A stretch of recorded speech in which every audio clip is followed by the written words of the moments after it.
Morning 8th class, how are you? कैसे हो आप लोग? आज हम चैप्टर 2 स्टार्ट करेंगे, microorganism friend and foe. Microorganism हमारे फ्रेंड है या हमारे दुश्मन है, ठीक है, शत्रु है। ये दोनों ही टाइप के होते हैं। माइक्रो ऑर्गेनिज्म हमारे फ्रेंड के रूप भी होते हैं, हमारे लिए हार्मफुल भी होते हैं और हमारे लिए हेल्पफुल भी होते हैं। तो फर्स्ट ऑफ ऑल हम इसका इंट्रोडक्शन पढ़ते हैं। In number of organism whether they are small और big can be observe easily with naked eyes. हमने देखा होगा कई नंबर ऑफ ऑर्गेनिज्म, कई ऑर्गेनिज्म छोटे होते हैं और बड़े होते हैं जो हमारी आंखों से हमें आसानी से दिख जाते हैं। They are also a number of living organism that can not be seen within the naked eyes. लेकिन कई ऐसे होते हैं लिविंग ऑर्गेनिज्म जो हमें हमारी आंखों से नहीं दिखते हैं। They can be seen only when they are magnified. जब हम इसे किसी ग्लास में, मैग्नीफाइड ग्लास में देखते हैं तभी ये हमें दिखते हैं। The scientist have made use of microscope to observe them. तो साइंटिस्ट ने इन माइक्रो ऑर्गेनिज्म को देखने के लिए क्या बनाया? Microscope of different magnifications have been used to observe the small organism. ठीक है, तो माइक्रोस्कोप में डिफरेंट मैग्निफिकेशंस यूज में लेकर इनको ऑब्जर्व करा जाता है। Such living organism are known as micro organism. तो इस प्रकार के ऑर्गेनिज्म को क्या बोलते हैं? Micro organism. माइक्रो मतलब बिल्कुल छोटे, और माइक्रोब्स। तो माइक्रो ऑर्गेनिज्म के क्या डेफिनेशन हो गई? ये तुम्हें माइक्रो ऑर्गेनिज्म की डेफिनेशन लिखनी है, हेडिंग लिखिए। The microorganism that are too small to be seen with the naked eyes and can be seen only under a microscope. Microorganism कैसे हुए? जो बहुत छोटे होते हैं, जिन्हें हम केवल माइक्रोस्कोप से ही देख सकते हैं। ओके, और माइक्रोबायोलॉजी क्या होती है? जो इसकी स्टडी है वो माइक्रोबायोलॉजी के अंतर्गत आती है। तो माइक्रोबायोलॉजी हेडिंग लिख के क्या लिखोगे तुम? Microbiology is the branch date deals with of the study of micro organism. Biology की वह ब्रांच जिसमें हम माइक्रो ऑर्गेनिज्म की स्टडी करते हैं वो किसके आती है? माइक्रोबायोलॉजी में आती है। Let's perform the following. इसमें एक्टिविटी बनाई गई है कि माइक्रो ऑर्गेनिज्म कैसे दिखते हैं। जैसे हमें ऐसे नहीं दिखेंगे, लेकिन हम जैसे वाटर वगैरह है, पॉन्ड वगैरह, रिवर वगैरह का वाटर, अगर उसमें हम अगर मैग्नीफाइंग ग्लास से देखेंगे तो हमें बहुत ही बारीक बारीक हमें क्या दिखेंगे? कीटाणु दिखेंगे, जिन्हें हम बैक्टीरिया वगैरह बोलते हैं। तो ये हमें इसे नेक्ड आइज से। इधर देखिए, microorganism play with useful and harmful role in our lifes. हमारे जीवन में ये दोनों ही तरह से रोल प्ले करते हैं। हार्मफुल भी होते हैं हमारे लिए और यूजफुल भी होते हैं। They have role in the preparation of curd. जैसे ये कर्ड में हेल्प करते हैं। दही कैसे जमता है? इन बैक्टीरिया से तो जमता है, जिसे लैक्टोबैसिलस बैक्टीरिया बोलते हैं। ब्रेड, केक और अल्कोहल सब माइक्रो ऑर्गेनिज्म के कारण ही बनता है, बैक्टीरिया के कारण ही बनते हैं। They have role in cleaning environment, in preparation of medicine, increasing soil fertility. ये क्या करते हैं? एनवायरनमेंट को भी क्लीन करते हैं। कैसे? जैसे कचरे का ढेर है तो वहाँ पे बैक्टीरिया क्या कर देते हैं? उस कचरे को डिकम्पोज कर देते हैं, है ना। और मेडिसिन वगैरह में काम आते हैं। जो हमारी टीके वगैरह लगते हैं, वैक्सीन लगती है, तो उसमें क्या होते हैं? बैक्टीरिया ही तो इंजेक्ट करवाए जाते हैं उसके, जिससे जो बीमारी होती है उसके बैक्टीरिया इन्वेक्ट कराए जाते हैं। और सॉइल की फर्टिलिटी भी इससे बढ़ती है। अब नेक्स्ट हम आगे देखते हैं काइंड्स ऑफ माइक्रोस्कोप के प्रकार। ये कितने माइक्रो ऑर्गेनिज्म के टाइप्स कितने प्रकार के होते हैं माइक्रो ऑर्गेनिज्म? ठीक है, 5 टाइप के होते हैं। बैक्टीरिया, जिसे सिंगुलर बैक्टीरिया बोलते हैं। आपको ये नोट्स में ये फिगर वगैरह ऐसे नहीं लिखना है, ये तो डायग्राम में आप पीछे देख लेना कि बैक्टीरिया किस टाइप के होते हैं, इनका डायग्राम है वो। तो नोट्स में प्लीज़, जैसे बच्चों ने पहले, मैंने किसी कॉपी में देखा था कि उन्होंने आंसर में ये ऐसे भी लिख रखा था, फिगर 2.1, फिगर 2.3, तो ये तुम्हें लिखना नहीं है, ठीक है। नेक्स्ट है फंजाई, सिंगुलर फंगस।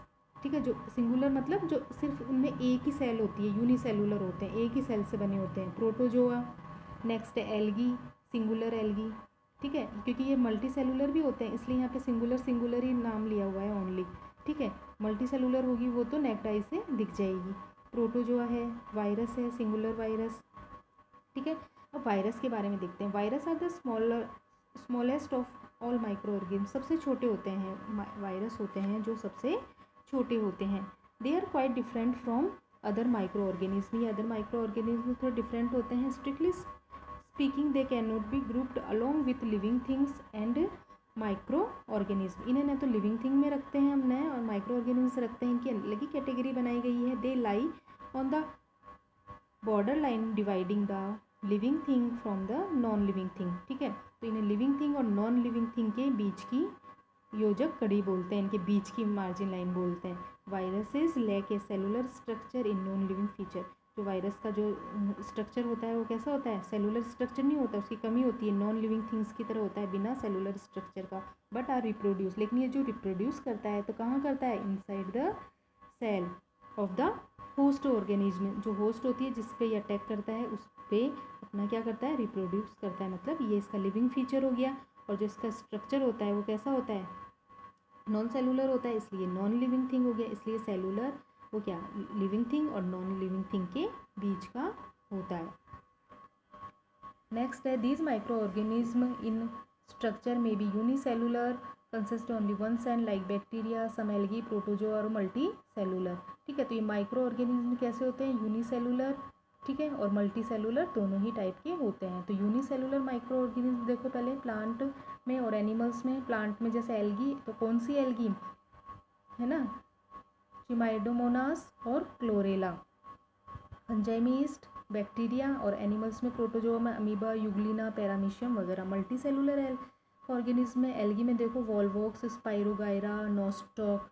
फंजाई में ब्रेड मोल्ड, एस्पेरेगिलस, पेनिसिलियम, ये सब आएगी। ठीक है, अब है history of micro biology. Micro biology की हिस्ट्री में एक टेबल है जिसे तुम्हें अपनी नोटबुक में लिखनी है, ये नोट्स में, और इनको लर्न करनी है। ये इंपॉर्टेंट डिस्कवरीज हैं माइक्रो बायोलॉजी के फील्ड में। ठीक है, तो ये साइंटिस्ट के नेम दिए हुए हैं, ये इनके ईयर दिए हुए हैं, और ये इनका कंट्रीब्यूशन क्या योगदान है, इन्होंने क्या करा है। जैसे रॉबर्ट हुक है, 1665 में इन्होंने कॉर्क सेल को डिस्कवर करा था, bacteria and spermatozoa, using his own crude microscope. अपने माइक्रोस्कोप से ही इन्होंने सेल को ऑब्जर्व करा था। ठीक है, बैक्टीरिया की और स्पर्मेटोजोआ की। Antonio von Leeuwenhoek, Antonio von Leeuwenhoek, इन्होंने 1676 में first to describe and sketch microbes, microbes को स्केच करा था, भाई ऐसे होते हैं माइक्रोब्स। ठीक है, लुइस पास्चर ने 1857-59 में क्या डिस्कवर करा था, that fermentation is caused by east.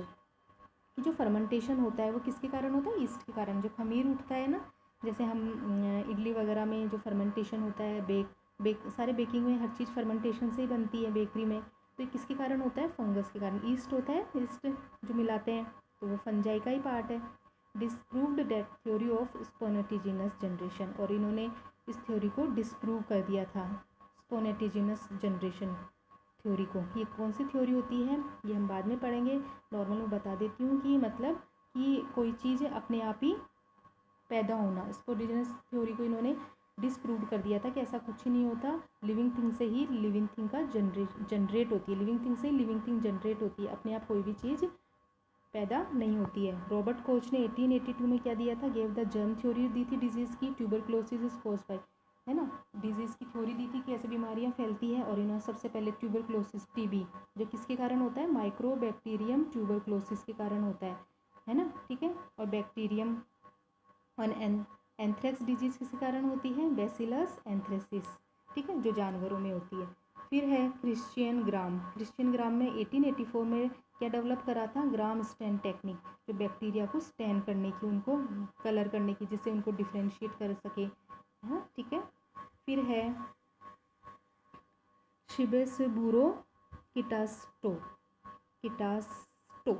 1889, इन्होंने क्या करा था, टिटनस डिजीज़ किसके कारण होती है, क्लोस्ट्रीडियम टिटेनी बैक्टीरियम के कारण होती है, ये इन्होंने बताया था। टिटनस हो जाती है जिसमें सारी मसल्स वगैरह कैसे हो जाती है, एकदम अकड़ जाती है। 1929 में अलेक्जेंडर फ्लेमिंग ने क्या डेवलप्ड करा था, एंटीबायोटिक पेनिसिलियम। किससे मिली थी ये, पेनिसिलियम नोटेटम, जो फंगस थी उससे इन्होंने ऑब्टेन्ड करी थी। तो ये टेबल तुम्हें लर्न करनी है और इसको नोट्स की कॉपी में करना है। आज के लिए इतना ही, थैंक यू।